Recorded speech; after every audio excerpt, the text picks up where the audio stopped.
Hello students, ಹಿಂದಿನ ವಿಡಿಯೋಗ ನಾನು ನಿಮಗೆ ಕಾರ್ಪೊರೇಟ್ ಅಕೌಂಟಿಂಗ್ದು ಫಸ್ಟ್ ಚಾಪ್ಟರ್ದು ಇಂಪಾರ್ಟೆಂಟ್ ಕ್ವಶನ್ಸ್ ಹೇಳಿದ್ದೆ. ಫಸ್ಟ್ ಚಾಪ್ಟರ್ ಯಾವುದಿತ್ತು? ಅಂಡರ್ ರೈಟಿಂಗ್ ಆಫ್ ಶೇರ್ಸ್ ಅಂತ ಹೇಳಿದಿತ್ತು. ಈಗ ಆ ಚಾಪ್ಟರ್ದಂತೂ ನಾನು 2 ಮಾರ್ಕ್ಸಿಂದು ಮತ್ತು 5 ಮಾರ್ಕ್ಸಿಂದ ಎಲ್ಲ ಇಂಪಾರ್ಟೆಂಟ್ ಕ್ವಶನ್ಸ್ ಹೇಳಿನಿ. ಈಗ ಇವತ್ತಿನ ವಿಡಿಯೋಗ ನಾನು ನಿಮಗೆ ಅದೇ ಸಬ್ಜೆಕ್ಟ್ದು ಸೆಕೆಂಡ್ ಚಾಪ್ಟರ್ದು ಇಂಪಾರ್ಟೆಂಟ್ ಕ್ವಶನ್ಸ್ ಅದು ಹೇಳಿದ್ದೀನಿ. ಈಗ ಸೆಕೆಂಡ್ ಯಾವ್ದು ಅಂದ್ರೆ ಪ್ರಾಫಿಟ್ ಪ್ರಿಯೋರ್ ಟು ಇನ್ಕಾರ್ಪೊರೇಷನ್ ಅಂತ ಹೇಳೋದು. ಈಗ ಇದು ಚಾಪ್ಟರ್ದು ಇಂಪಾರ್ಟೆಂಟ್ ಕ್ವಶನ್ಸ್ ಅದು ಹೇಳಿದ್ದೀನಿ, ಕೇಳಿರಿ. ಫಸ್ಟ್ ನಾನು ನಿಮಗೆ 2 ಮಾರ್ಕ್ಸಿಂದು ಇಂಪಾರ್ಟೆಂಟ್ ಕ್ವಶನ್ಸ್ ಹೇಳಿದ್ದೀನಿ. 2 ಮಾರ್ಕ್ಸ್ ಒಳಗೆ ನೋಡ್ರಿ ಯಾವ ಇಂಪಾರ್ಟೆಂಟ್ ಕ್ವಶನ್ಸ್ ಅವ ಅಂದ್ರೆ, what is sales ratio? In corporate accounting, the sales ratio, also known as the sales to assets ratio, is a financial metric used to evaluate a company efficiency in generating sales revenue relative to its assets. It measures the company's ability to generate sales from its investment in assets such as property, plant and equipment. The formula for calculating the sales ratio is equal to net sales by total assets. ಇದು first question ಆಯಿತು. Next ಈಗ second question ನೋಡ್ರಿ, ಯಾವ್ದು ಅಂದ್ರೆ, what is weighted ratio? A weighted ratio is a ratio where each value is multiplied by a weight or a factor before being averaged.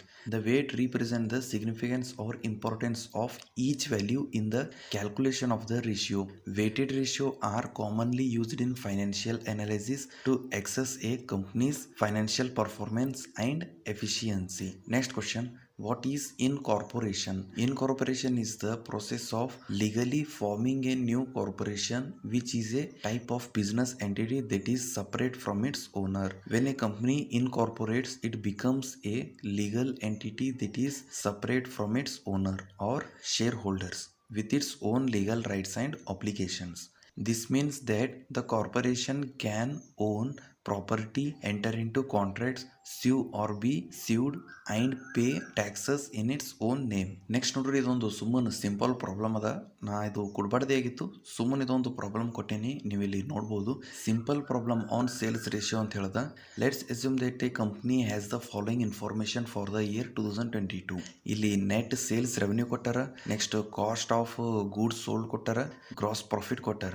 ಇವಿಷ್ಟರಲ್ಲಿಂತ ನಾವೇನು ಕಂಡುಹಿಡಿಬೇಕಂದ್ರೆ sales ratio ಕಂಡುಹಿಡಿಬೇಕು. Sales ratio ಎಷ್ಟದ ಅಂತ ಹೇಳಿ ನೀವೆಲ್ಲ ಲಾಸ್ಟಿಗೆ ನೋಡ್ಲತ್ತಿರ್ಬೇಕಲ್ಲ. ಸೇಲ್ಸ್ ರೇಷಿಯೋ ಎಷ್ಟು ಬಂದದ? 40%. ಇದು ಯಾವ ರೀತಿ ಬಂದದ ಅಂದ್ರೆ, ಅವ್ರೊಂದು ಫಾರ್ಮುಲಾ ಅಪ್ಲೈ ಮಾಡ್ಯಾರ. ಫಾರ್ಮುಲಾ ಏನು ಅಪ್ಲೈ ಮಾಡ್ಯಾರ ಅಂದ್ರೆ, sales ratio ಇಸ್ಕಲ್ to gross profit divide by net sales revenue into 100. ಇದು ಫಾರ್ಮುಲಾ ಅದ. ಇದು ಫಾರ್ಮುಲಾ ಪ್ರಕಾರ ಏನು ಮಾಡ್ಯಾರ ಅಂದ್ರೆ, ಅವರು ವ್ಯಾಲ್ಯೂ ಅದು ಎಲ್ಲ ಇಟ್ಕೊಂಡಾರ. ಈಗ sales ratio ಇಸ್ಕಲ್ to gross profit ಎಷ್ಟದ? 20 ಲ್ಯಾಕ್ ಅದ. ಅದಕ್ಕೆ 20 ಲ್ಯಾಕ್ ಇಟ್ಕೊಂಡ್ರೆ divided by next net sales revenue ಎಷ್ಟದ?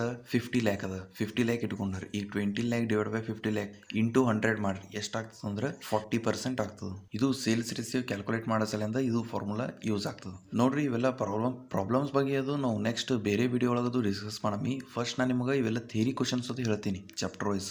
ಅದಾದ ಬಳಿಕ ಆಮೇಲೆ ಪ್ರಾಬ್ಲಮ್ಸ್ ಬಗ್ಗೆ ಹೇಳ್ತೇನೆ. ಈಗ ನಿಮ್ಗೆ ಥಿಯರಿ ಒಳಗಂತೂ ಇವೆಲ್ಲ ಈ ರೀತಿ ಕ್ವಶನ್ಸ್ ಅದು ಕೇಳ್ತಾರೆ. ಒಂದೊಂದ್ಸಲ 2 ಮಾರ್ಕ್ಸಿಗೆ ಈ ರೀತಿ ಪ್ರಾಬ್ಲಮ್ನು ಬಂದ್ರೆ ಬರ್ಬೋದು, ಯಾಕಂದ್ರೆ ಇವು ಸಿಂಪಲ್ ಪ್ರಾಬ್ಲಮ್ ಇರ್ತಾವೆ. ಈಗ ಇದು ಸೇಲ್ಸ್ ರೇಷಿಯೋ ನೋಡ್ರಿ, ಏನದ ಇದ್ರೊಳಗೆ ಜಸ್ಟ್ ಫಾರ್ಮುಲಾ ವೈಸ್ ವ್ಯಾಲ್ಯೂ ಇಟ್ಕೋಬೇಕು. ಇಟ್ಕೊಂಡು ಕೇಸಿಂದ ಸೇಲ್ಸ್ ರೇಷಿಯೋ ಕ್ಯಾಲ್ಕುಲೇಟ್ ಮಾಡಬೇಕು. ಅದು ಇರ್ಲಿ ಬಿಡ್ರಿ. ಈಗ ನಾ ಫಸ್ಟ್ ಚಾಪ್ಟರ್ದು ಇಂಪಾರ್ಟೆಂಟ್ ಕ್ವಶನ್ಸ್ ಅದು ಬಿಟ್ಟಿನಿ, ಕಾರ್ಪೊರೇಟ್ ಅಕೌಂಟಿಂಗ್ದು.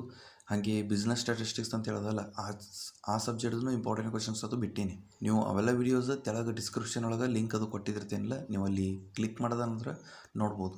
ಇಲ್ಲಾಂದ್ರೆ ಕಮೆಂಟ್ ಸೆಕ್ಷನ್ ಒಳಗೆ ಫಸ್ಟ್ ಕಮೆಂಟ್ ಒಳಗೆ ಲಿಂಕ್ ಅದು ಕೊಟ್ಟಿರ್ತೀನಿ. ಆ ಲಿಂಕ್ ಮೇಲೆ ನೀವು ಕ್ಲಿಕ್ ಮಾಡಿದ್ರಂದ್ರೆ ನೀವು ಬಿಸ್ನೆಸ್ ಸ್ಟ್ಯಾಟಿಸ್ಟಿಕ್ಸ್ ಸಬ್ಜೆಕ್ಟ್ದು ಎಲ್ಲಾನೇ ಇಂಪಾರ್ಟೆಂಟ್ ಕ್ವಶನ್ಸ್ ನೋಡ್ಬೋದು. ಚಾಪ್ಟರ್ ವೈಸ್ ಹೇಳೀನಿ. ಈಗ ಹೆಂಗಿದು ಕಾರ್ಪೊರೇಟ್ ಅಕೌಂಟಿಂಗ್ ಹೇಳ್ತೀನಿ ನೋಡು, ಹಾಗೆ ಅದು ಭೀ ಹೇಳೀನಿ. ಅದು ಇರಲಿ ಬಿಡ್ರಿ. ವಿಡಿಯೋ ನೀವು ಇಲ್ಲಿ ತನಕ ನೋಡಿದ್ರಿ ಅಂದ್ರೆ ಒಂದ್ಸಲ ವಿಡಿಯೋಗೆ ಲೈಕ್ ಮಾಡಿರಿ. ಹಾಗೆ ನೀವು ನಮ್ಮ ಚಾನಲ್ ಸಬ್ಸ್ಕ್ರೈಬ್ ಮಾಡಿದಿಲ್ಲ ಅಂದ್ರೆ ಒಂದ್ಸಲ ನಮ್ಮ ಚಾನಲ್ ಸಬ್ಸ್ಕ್ರೈಬ್ ಮಾಡಿರಿ. ಓಕೆ ಸ್ಟೂಡೆಂಟ್ಸ್, ಇವತ್ತಿನ ವಿಡಿಯೋಗೆ ಇಷ್ಟೇ. ಮುಂದಿನ ವಿಡಿಯೋ ನಾನು ನಿಮಗೆ ನೆಕ್ಸ್ಟ್ ಬಗ್ಗೆ ಹೇಳ್ತೇನೆ.